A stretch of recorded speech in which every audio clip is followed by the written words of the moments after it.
What's good, Josh? Your man DL Saint with another DL short. Yeah, I know it's been a long weekend down here in Tampa. Yesterday was a holiday, so my daughter didn't have school, so I took another day off, and I just kind of silked it, was just chilling. So I was over the weekend, as we all know, Chris Rock did his special, which he addressed the smack from Will Smith, and everyone's been waiting for this. You know what I mean? Y'all know I'm a stand-up comedian. I love the art form. Chris Rock is definitely a Hall of Fame stand-up comedian, 100%. You know what I mean? He's just one of those dudes. You know what I mean? But I watched this. I watched this hour on Netflix. I ain't gonna lie to you, I wasn't that impressed. I give it maybe a 7 out of 10. And I don't know, it just didn't seem to really hit any new groundbreaking takes on what's going on in society. He did touch on transism, touched on racism, victim mentality in this country, touched on a lot of good things. I just didn't, you know what I mean? None of those jokes really hit hard to me. Now, there are people out there who absolutely loved it. Most people were watching because they just wanted to hear him address the smack. You know, I'm talking about what Will Smith did on Oscar night when he went up on and smacked Chris Rock over something he said about Will Smith's wife. And he definitely addressed that. You know what I mean? Chris Rock set that one up perfectly. But yeah, as far as the rest of the hour, I thought it was, it was all right. You know what I mean? I laughed out loud a couple times, you know what I mean? But I didn't like laugh hard, like when I'm listening to some great bits. And it doesn't, you don't have to be a legendary comedian to come up with some great bits. I've seen some very funny bits in my day that most people have never seen. I could think of one, the pine cone bit. Shout out to John Caparillo, one of the funniest bits I've ever heard in my life.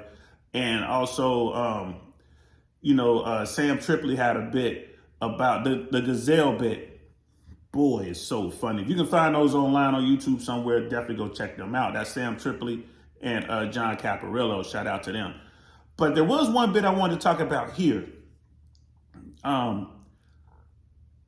Chris Rock went into a bit about, and it was a YouTube-friendly way of saying, when it comes to pregnancy, exercising your options. I don't want to say the word because you just one of those words that the algorithm doesn't like. But you know what I mean. Women have the option to stop a pregnancy. He was talking about that.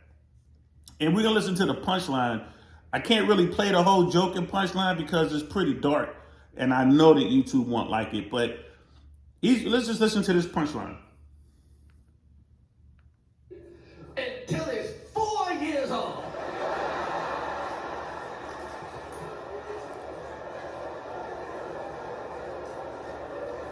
That's right, fuck trimester, semester. So he was talking about extending the time limit on having the option to not trimesters, but all the way until the child is 4 years old. So forget trimester, semester. The reason I wanted to bring up this particular bit again, he was talking about being able to exercise the option for women, and it's like a different take on it. You know what I mean? Like it should be, you should be able, when your child acts up to a certain age. And he said in his bit, age 4. I couldn't play the whole setup because it was real dark and the words he was using just wouldn't work for YouTube. So go back and watch this. This is on Netflix. The reason I want to bring this up is this has already been done. This particular bit has already been done. And whenever I talk about stand-up, we always talk about this. There isn't anything out there that hasn't already been done. And this is an example of that. I want to say it was one of the kings of comedy that touched on this topic.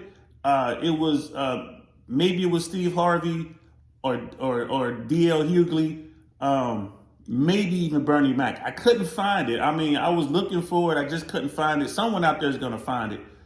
But same premise. And it was it was not the exact same joke. Wasn't the exact same words, but it was the same premise. They said that option should be able to be extended So your kid is acting up in school and they did an act out on stage. You see them like grab your hand. We taking you down to the clinic. We taking your bad butt down to the clinic. Something like that was the punchline. That was real funny. And I want to say I saw this bit, man, over 20 years ago. So again, when you're doing stand up, someone's already tackled the issue, whatever it is. Either someone that's new in the game you've never heard of, or maybe one of the greats, but someone has already tackled the issue, tackled that topic. So this is just, one of those cases. I don't think that someone like Chris Rock would actually go out and take someone's premise. I doubt if he was aware of it. He probably has a team of writers, and they probably came up with this. The problem with doing stand-up in today's world is people have these cameras. So you can't go out and work your bits in front of a live audience. You can't go work it out because someone's going to get footage of that bit before it's done, and it's going to be posted to the web, and it's going to ruin the whole thing. So it's really hard for stand-up comedians to hone their skill. So people out there, when you go support stand-up comedians, if you truly want to support them, leave your phone in your pocket. Don't pull it out. You're not helping them. And I know a lot of y'all don't care because y'all selfish and y'all post this stuff so you can be the first to get you a little bit of clout. But you're hurting people who are students of the art. The reason I think that this isn't Chris Rock's best work, my personal take, is this. There's no place to go work the material out. You can't just pop up at the Laugh Factory. You just can't pop up at the Comedy Store and just walk in there and do 25, 35 minutes to work the bit out. You can't do that anymore because people have their phones. A lot of these places, they do their best to collect people's phones, and, they're trying their best to deal with this problem. But folks will come in with two phones. They'll give the house one phone and they'll have another one in their purse or in their pocket somewhere so they can be the first one to, all right, here's some material live. Chris Rock talking about this or that. That only hurts the artist. So just food for thought for those of you out there who really support stand-up comic. For the rest of y'all, that's for y'all for being selfish and not allowing the masses to enjoy the art when it's done. You know what I mean? When y'all go out there I've had people filming me before at doing just some bar show somewhere, filming me, thinking they're helping me out. And it's like, nah, man, delete that, bro. Don't post that because they want to be the first to get something out. Like, hey, I saw this. That's not helping us as comics, y'all. It's not. You know what I mean? So just wanted to throw this short out there. Hope all is well.